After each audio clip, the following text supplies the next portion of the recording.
आपके लिए बेहतर यही होगा कि आप हम दोनों को अकेला छोड़ दें। चलिए युवराज।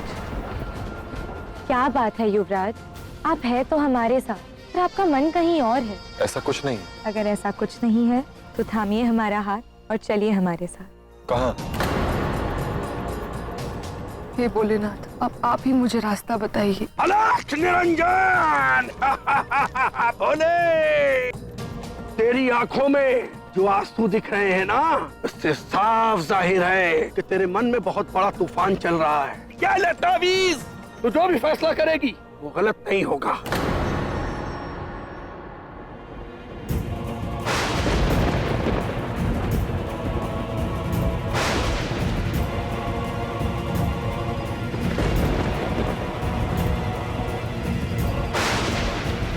युवराज!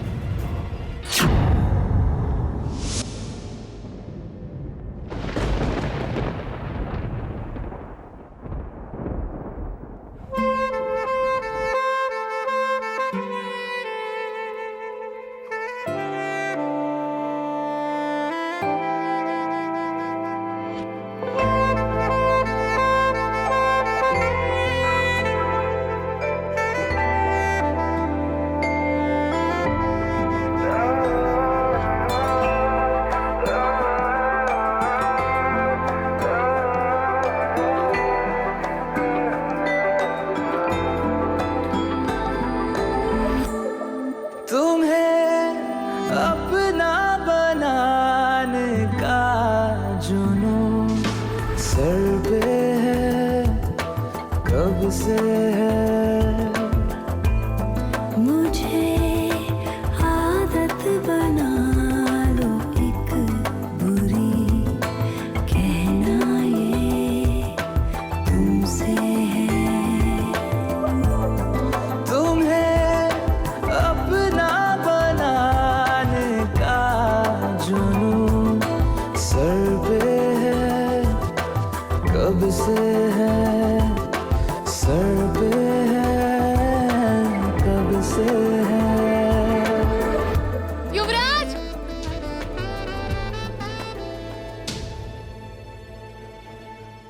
युवराज!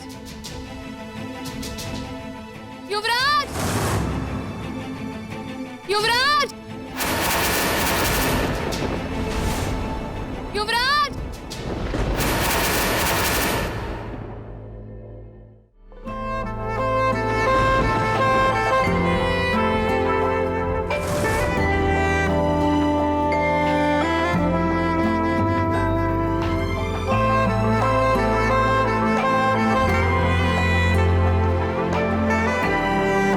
युवराज!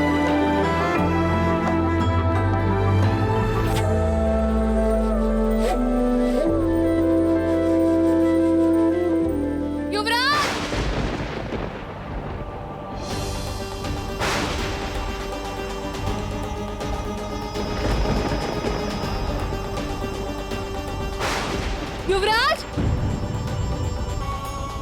युवराज!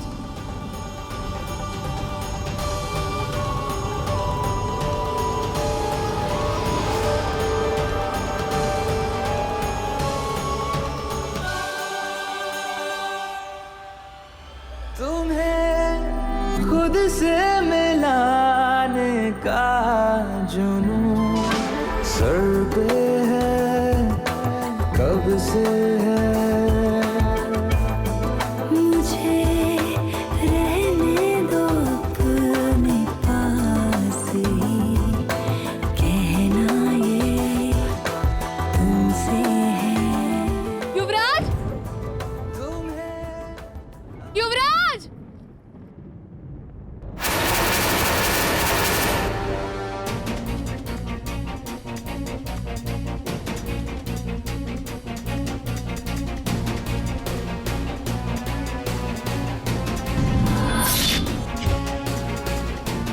इस देव रक्षिका ने आखिर मेरा माया जाल तोड़ ही दिया। युवराज! युवराज! माधव, माधव उठिए। माधव, आपको क्या हो गया है? माधव, देवरक्षिका, देखी ना युवराज को क्या हो गया है। राजकुमारी, ये सब कैसे हुआ? पता नहीं, अभी तक सब कुछ ठीक था, अचानक से क्या हो गया। मैंने आपको पहले ही बताया था कि वन सुरक्षित नहीं है। अब जल्द से जल्द युवराज को वन से बाहर निकालना होगा।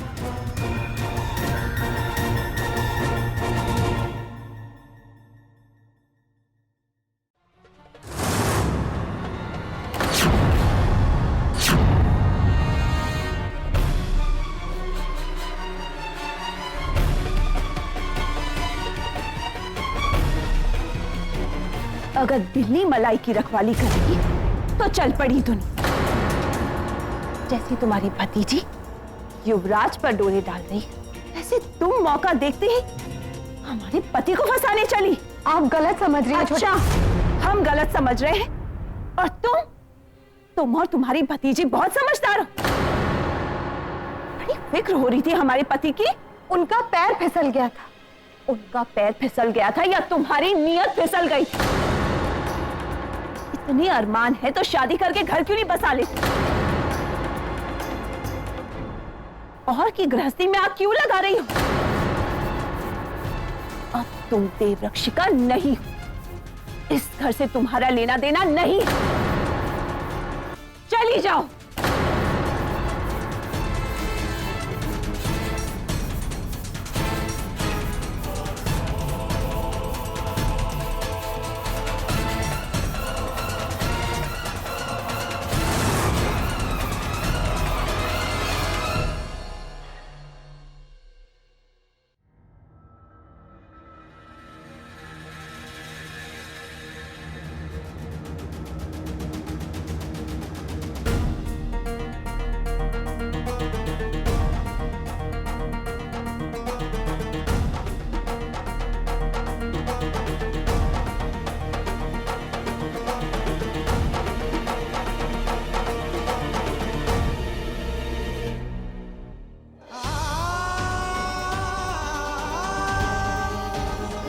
हम जानते थे मनु, हम जानते थे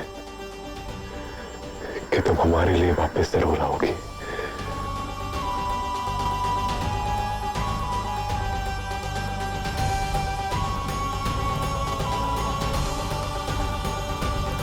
माधव के माथे पर इतना पसीना।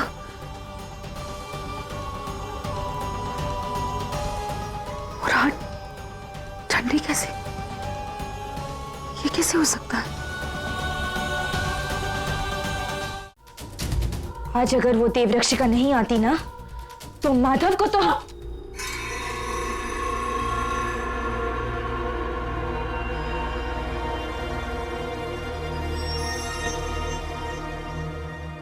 आज अगर देवरक्षिका वहां नहीं होती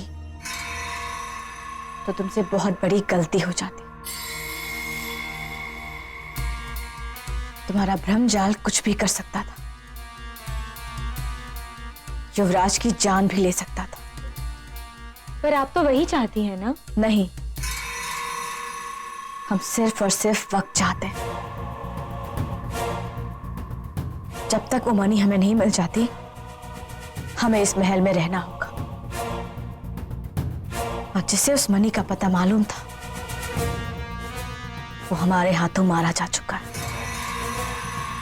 इसलिए इस महल में रहने के लिए हमें वक्त चाहिए। और आज अगर युवराज को कुछ हो जाता तो हमारा यहां रहना बहुत मुश्किल होता। और अगर हमें यहां रहना है तो देवरक्षिका को यहां से बाहर निकालना होगा। और ये काम युवराज खुद करेंगे। नागरानी, मैंने युवराज को अपनी जाल में फंसाने की बहुत कोशिशें की है, पर हर बार वो देवरक्षिका हमारी हर चाल को नाकाम कर देती है। पर इस बार हमारी चाल उसे संभलने का मौका तक नहीं देगी।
हर साजिश के पीछे एक वजह होती है।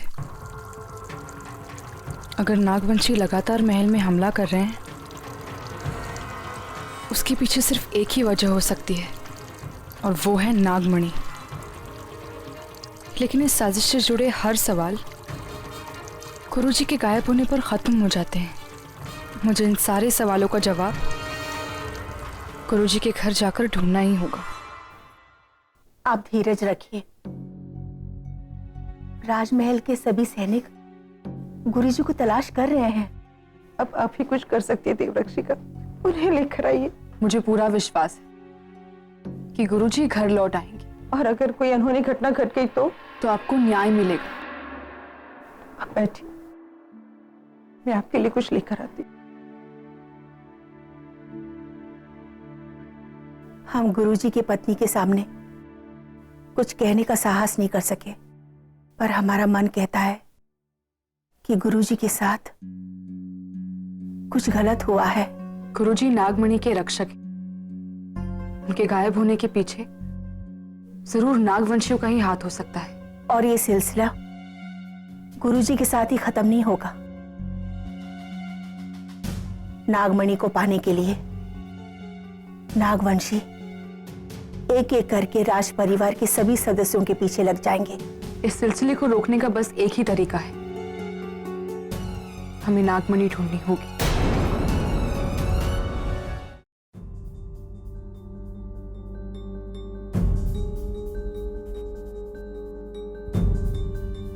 क्या गुरुजी ने आपको कभी बताया कि उन्होंने नागमणि कहाँ रखी हुई है? मुझे कोई जानकारी नहीं है, और ना ही कभी मैंने उनके काम में दखल दिया, और ना ही कभी उन्होंने मुझे कुछ बताया।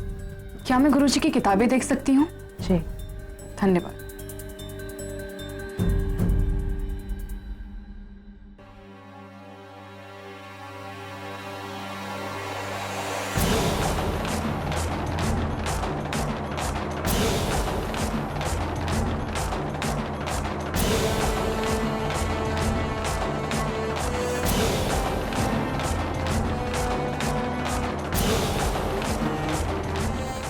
तो गुरुजी की लिखाई।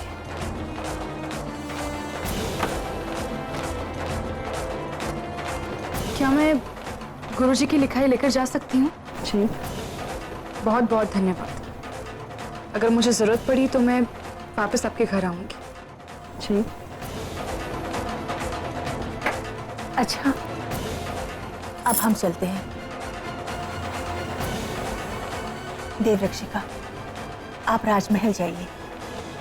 और आप अपना ख्याल रखिए। नागवंशी इस राज परिवार पर हमला जरूर करेंगे, लेकिन जब तक वो मणि हमारे पास सुरक्षित है, उनका हर वार खाली जाएगा।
राज,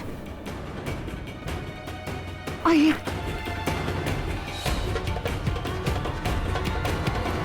युवराज, आप ठीक तो है ना? आपको लगी तो नहीं? हम तो पहले ही मर मिटे हैं अमन, और कितनी बार मारोगी? युवराज, अभी आप कैसे हैं? बहुत ही अच्छा। हम तो कहेंगे कि इससे पहले हमने इससे बेहतर कभी महसूस ही नहीं किया। आखिर आप उस नविश्य वन में हमारे लिए वापस जो आई थी। ये मजाक नहीं है युवराज। पिछले कुछ दिनों में महल में जो अनहोनी घट रही है, मैं कुछ भी करके उसकी तह तक पहुंच कर रहूंगी। तो आप कहना क्या चाहती हैं कि जब से राजकुमारी हमारे महल में आई है तब से ये सारी घटनाएं घट रही हैं? युवराज, वो जब इंसान का दिल टूटता है ना मनु, तो उसे कहीं ना कहीं अपना दिल लगाना ही पड़ता है। याद रखना, तुम जितनी बार इस रिश्ते से इनकार करोगी, हम उतने ही करीब राजकुमारी जी के जाएंगे। अगर तुम हमें आवाज नहीं दोगी तो हम नहीं रुकेंगे। आपको जहाँ जाना है जाइए, और आप हर बात को घुमा फिराकर हमारे उस रिश्ते पर क्यों ले आते हैं जो बस एक गलती थी। जो रिश्ता हमारे बीच है वो गलती से नहीं जुड़ा है मनु, वो तो खुद भगवान ने जोड़ा है, पति पत्नी का रिश्ता। तुम बार बार इस रिश्ते से क्यों दूर भागती हो मनु? फिर भी हर बार एक पत्नी की तरह अपने पति की जान बचाने आ जाती हो, क्यों?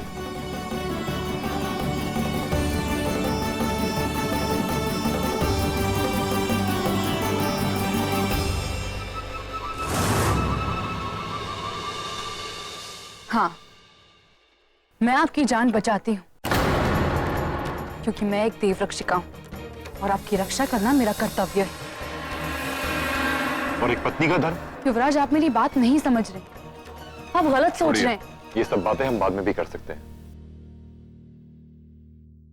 अभी हम घर चलते हैं। याद है ना तुम्हें, पिछली बार हमने तुम्हें गोद में उठाकर 7 फेरे ले लिए थे।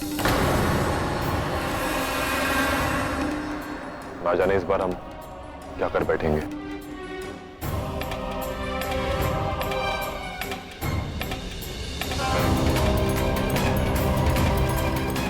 पति पत्नी?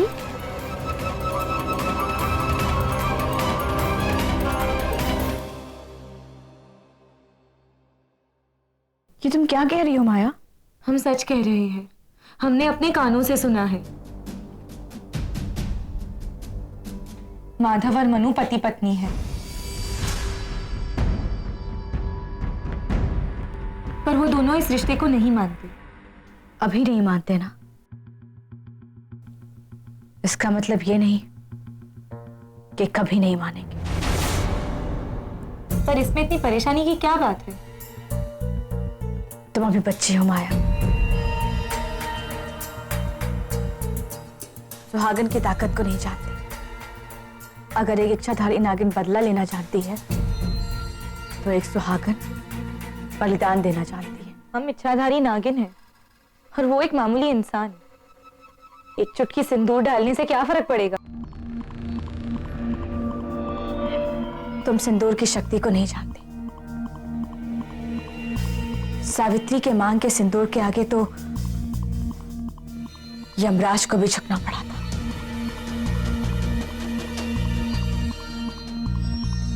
पर हमारे पास इच्छाधारी शक्तियां है, उसके पास क्या है? हमारे पास इच्छाधारी शक्तियां हैं, मोह माया है, टोने टोटके। तो एक सुहागन के पास मंगलसूत्र है, सिंदूर है, विश्वास है, आस्था है, और सबसे बढ़कर प्रेम है।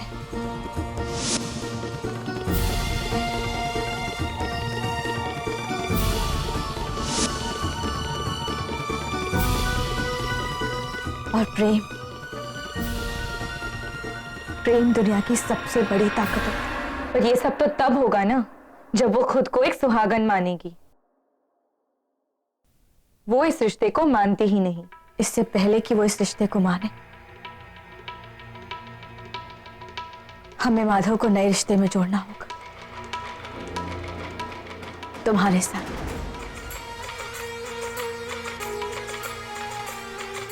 हमें तुम्हारी और माधव की शादी करनी होगी। हमें कैसे भी करके मनु और माधव को अलग करना होगा। ऐसे हालात पैदा करने होंगे कि मनु का दिल हमेशा हमेशा के लिए पत्थर का बना रहे।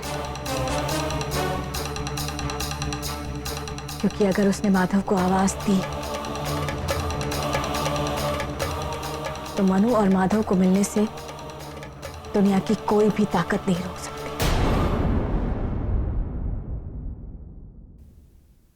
तुम्हें माधव को अपनी ओर खींचना होगा। माधव के दिल से मनु को हमेशा हमेशा के लिए निकालना होगा।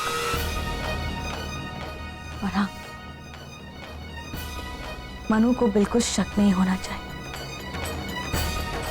इस खेल में तुम्हें आदर्श बहू बनकर अपनी सारी चालें चलनी होंगी। समझ गई तुम? जी नागन।